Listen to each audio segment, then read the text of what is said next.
out there first. Yep. I know there are a couple days of practice left, but can we expect that both quarterbacks will play kind of like what you've been doing the first 4 games? Yeah, absolutely. I mean, Kelly's done nothing wrong. I mean, he's played well, but it's really no different than our scrimmages and our practices all fall camp. Some scrimmages, Trevor ran out first. Some series, Trevor ran out first. Some Kelly ran out first, and those guys just played. And that was one thing I was really proud of Kelly about all fall camp is he just focused on him and playing well when he was in there, whether he was with the ones, whether he was with the twos, whether we subbed him in a series, it didn't matter. And he came out a little ahead after camp. And so that's where we were. But competition went on to the field. We've played 4 games now, and it's a difficult thing, man. It's a tough day, but it's just where we are. I've told y'all that many times. If we saw a change, if there was a change, we'd probably all know it. And that's what happened Saturday. And Kelly didn't do anything wrong. He played well. But Trevor just exceeded. I mean, he's really, after 4 games, productivity and just the sheer data, he deserves to run out there first, this game. Again, just like we changed it up all fall camp. But that doesn't mean Kelly, doesn't deserve to play. Man, we trust Kelly. We believe in Kelly. Kelly's a great football player. He's the MVP of the ACC championship. This guy started, 18 games or whatever. That's a good football player, and he's already helped us win, and he'll continue to help us win. But that's where we are this week. But we're very fortunate to have 2 guys that can play, because one of them's going to be hot. The chances of them both being cold is probably not real good. So we like where we are, and again, it's really not anything that's not natural because that's the way it's been, all camp. And so I'm excited for Trevor. I think he's earned it, and that's really it. But we're definitely going to continue to get number 2 in there, and I know he'll continue to play well. Every opponent has kind of a different way they stress you. What thing about Syracuse caused you to, quote, lose the most sleeping eye as far as what they do schematically or personnel-wise or so? Yeah, I mean, just, offensively. I mean, they're kind of like you played the triple option last week. Well, they're like the complete polar opposite. I mean, you just couldn't have more different philosophies, styles of play, et cetera. And that's what you're playing back-to-back weeks. But their tempo, this quarterback, some of the skilled guys that they have, they schematically just how they formation you and just force you to run. They just force you to run. So that's why I said our depth is going to have to come up for us. We're going to have to do a great job on the perimeter in defeating, one-on-one blocks and negating some of their screen game, which makes them go. If you can take that stuff away, you got a much better chance. And then I think they're good up front. I mean, we've got. I thought they knocked us back last year.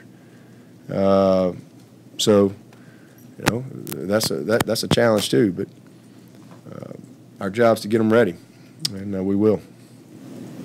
Coach, have you seen anything on tape that has caused Trevor to maybe be more productive, or has it simply just been an execution thing, week by week? Yeah, just execution. I mean, he's just made some unbelievable plays. I don't have it in front of me, but he's like, I don't know, he's got a bunch of touchdown drives, a bunch, So he's just been very, very productive. And again, Kelly's been very productive. Kelly's not done anything wrong. This is not a situation where a guy's played bad, and all of a sudden you're like, this isn't that case. Both these guys have played really well, so this is just rewarding the performance that we've seen, and just the productivity that we've seen. What was that conversation with Kelly like when you told him this is? It's a bad day to be the head coach. It's a bad day to be the head coach. Most days it's good. That's a bad day, because I love Kelly. This is one of the, it's emotional for him. Tough day. I mean, I gave him the day off last night. It was a rough afternoon. We don't get him here till 4 o'clock.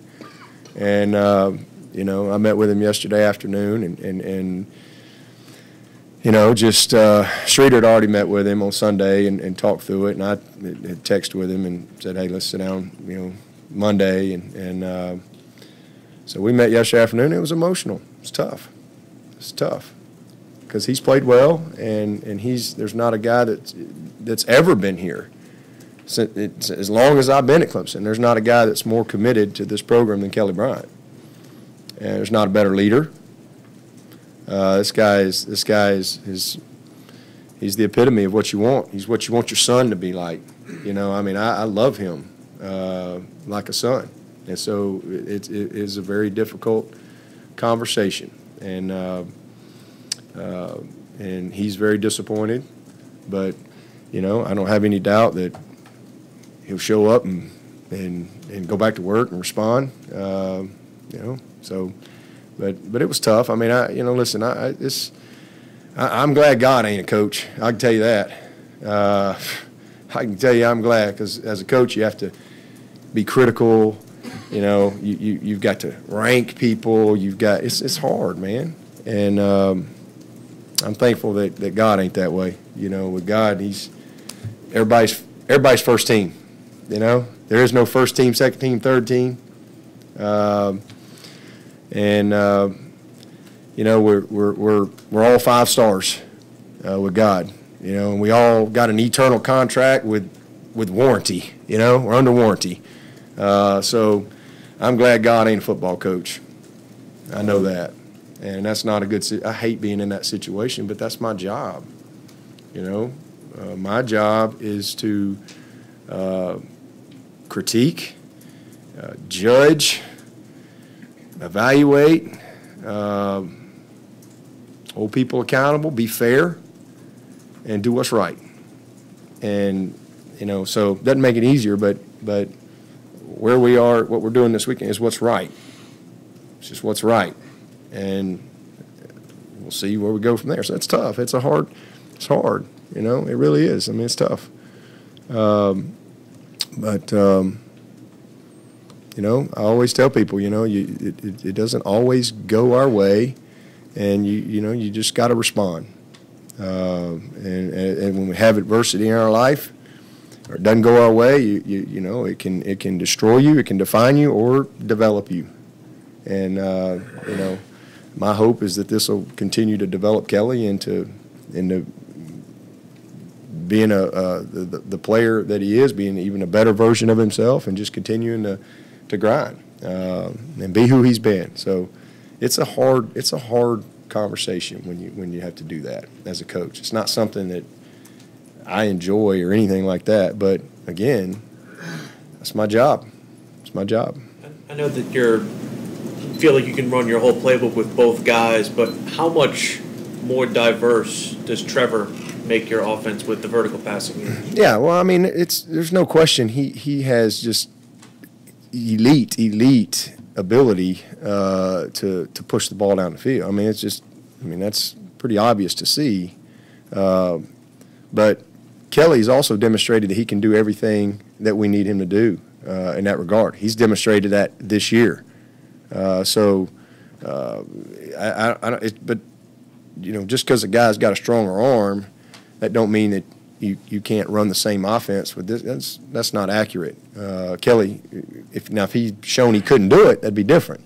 But Kelly has worked his tail off, and he can do everything that we need him to do. We don't have to change the offense for either one of these guys. You know, a lot of people think, you know, Trevor can't run. Trevor can run, and the more he plays, the more you'll see that. Dabo, was there any, did it enter the thought process of the conversation at all that barring an injury, Kelly could sit the rest of the year and transfer and still have a full year left? Did that come up at all? We talked about a lot of things, you know, and I'm not going to get into details of our conversation, but we talked about a lot of things. Like I said, it was emotional, and there are a lot of things that we did talk about. And you know what? If I was worried about that, or I was deceitful in some way or something like that, you know, I could have huddled the coaches up and said, hey, let's make sure we start him for Syracuse, and that way he's got no option. That's not how I operate. I don't think like that. I don't operate that way. I mean, I'm just trying to do what's right, and I'm not going to ever apologize for that. But we talked about lots of things. It was a deep, long, emotional conversation, and something that we needed to talk through, and we'll go from there. But yeah, certainly if he walked in here today and said, "Hey, Coach, I don't want to play the rest of the year unless you got to have me," well, okay, if that's what you want to do. I mean, I'm all for it. I love Kelly, and I would be disappointed in that because we need him, but I wouldn't judge him on that. Did he convey to you that he might be interested in that? No. We just talked. We just said, I talked a lot about a lot of things, but again, he's. I don't have any doubt he'll be right here and be ready to go and get back on the horse and ride. What was the mood of the team when you told them? I didn't really have an opportunity to get in front of the team, because we had some press stuff going on, and Tony had to meet, and I didn't want to put Tony in a bad situation, so that's why I put out, so I just wanted to make sure that we had the opportunity to talk to Kelly, and so that's why I put out just a statement that Trevor's going to start against Syracuse, and so that's where we were. And then I didn't really get a chance to get with the team until yesterday. We don't get together till 4, and I met with the whole senior group at 3:45 and talked about it with them, and the guys understand.